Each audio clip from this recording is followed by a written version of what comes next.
Ma buongiorno da Taglio di Po, buongiorno da Leandro Maggi, siamo nella piazza Venezia davanti al Sagrato della Chiesa perché il 26 di marzo ci sarà la terza edizione del Carnevale di Tagliolese.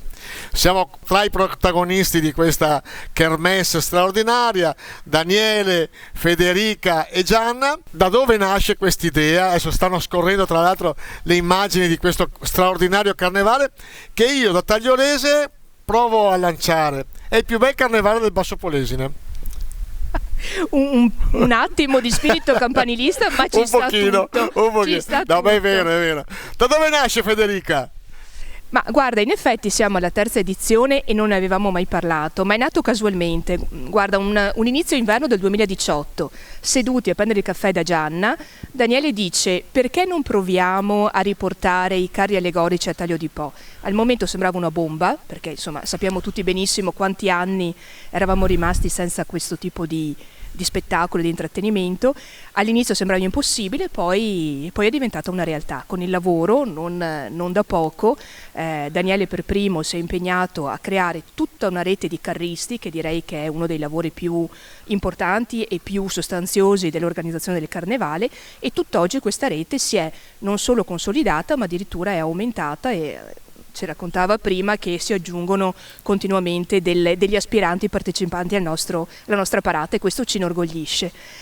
Poi invece dall'inizio abbiamo diviso subito i ruoli, perché così una squadra funziona. Gianna si è occupata della raccolta, perché è solamente grazie a loro, di sponsor e di economie, per far sì che questo carnevale possa avere esecuzione, e quindi io passerei un attimo la parola a Gianna.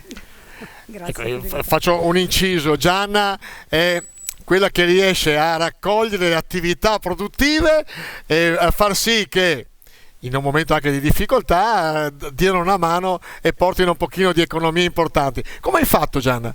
Niente, si sono resi subito disponibili sin dal primo anno, anzi li ringraziamo proprio per la fiducia che conservano ancora. Senza di loro sinceramente la cosa sarebbe un po' difficile da fare. Allora, ultimo ma non ultimo, chiediamo a Daniele. Daniele, per chi non lo conoscesse, è presidente di Foglie Vive. L'abbiamo celebrato per tante volte, perché è una delle più belle associazioni che ci sono nel panorama del terzo settore in Veneto sicuramente. E poi è un grande catalizzatore di persone, coinvolge un sacco di persone. Vediamo dalle immagini l'anno scorso qualche migliaio di appassionati del carnevale, non solo bimbi, in questo nostro paese. Tra l'altro secondo me è stata la manifestazione più seguita per quanto riguarda Taglio di Po. E a te la domanda: quanto è difficile, quanta soddisfazione hai se tutto funziona bene, e quanto la gente ti riconosce questo ruolo? Impegnativa, sì, sicuramente impegnativa, non è una cosa proprio così leggera, perché abbiamo iniziato a dicembre per arrivare al 26 di marzo, quindi stiamo parlando di 3 mesi molto impegnativi, perché avere contatti con tutte queste persone che tu hai bisogno è una cosa molto, molto difficile. C'è da lavorare, da perdere del tempo, quello sì, che ruba tra l'altro tempo alla mia associazione, ma lo faccio molto volentieri, perché il risultato di questo carnevale è stato molto bello.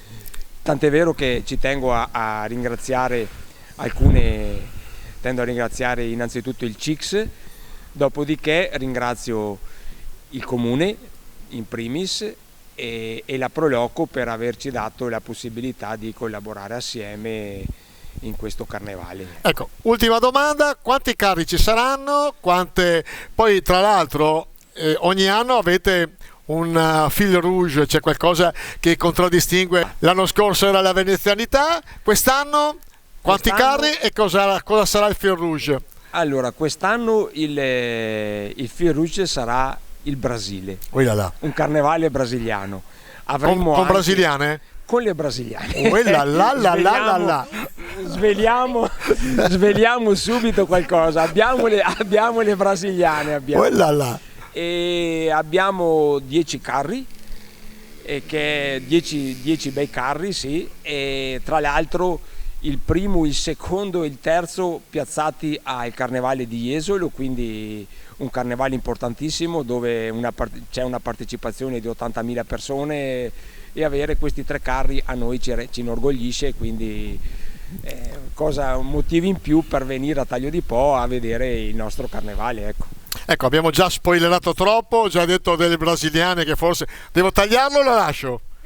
Lasciamo. Lasciamole pure le brasiliane. Ricordiamo, giusto in chiusura, innanzitutto vogliamo ringraziare chi oggi ci sta riprendendo, perché senza Leandro e senza Fiorigi queste 3 edizioni, compresa la terza che andremo a fare, non sarebbero state possibili, perché loro sono l'animazione fatta a persona. Stiamo svelando che Leandro sarà ancora il presentatore. Beh, ma evidentemente sì, evidentemente sì.